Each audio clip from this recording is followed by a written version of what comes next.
Hello बच्चों, let's read the question.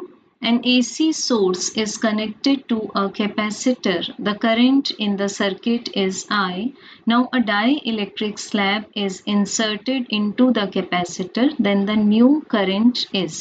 So बच्चों given है हमें एक AC सर्किट, यहाँ पर हम एक प्योर कैपेसिटर को कनेक्ट करते हैं एक AC सोर्स के साथ में। अब AC सोर्स में से जो AC करंट निकलती है उसको ये कैपेसिटर अपोज करता है बाय द कैपेसिटिव रिएक्टेंस, जिसकी वैल्यू आती है 1 divided by angular frequency times the capacitance, और ओमेगा को हम लिख सकते हैं 2 पाई एफ, मल्टीप्लाइड कर देंगे इसको कैपेसिटेंस की वैल्यू से। सो बच्चों अब यहाँ पर हम ये जो C है इसको मान लेते हैं कि this is the air capacitor. अब क्वेश्चन के अकॉर्डिंग हम इस एयर कैपेसिटर की प्लेट्स के बीच में इंट्रोड्यूस कर देते हैं एक डाई इलेक्ट्रिक स्लैब को। इसका डाई इलेक्ट्रिक कांस्टेंट मान लेते हैं K। तो ever K is more than 1 for the dielectric substances.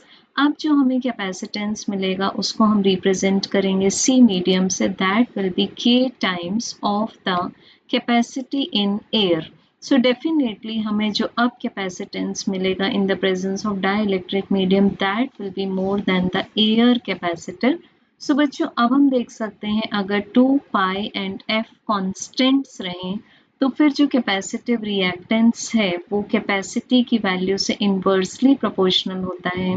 तो जब capacity in the dielectric medium increase हो जाएगी as compare to the air, तो हम बोल सकते हैं कि the inductive reactance will decrease.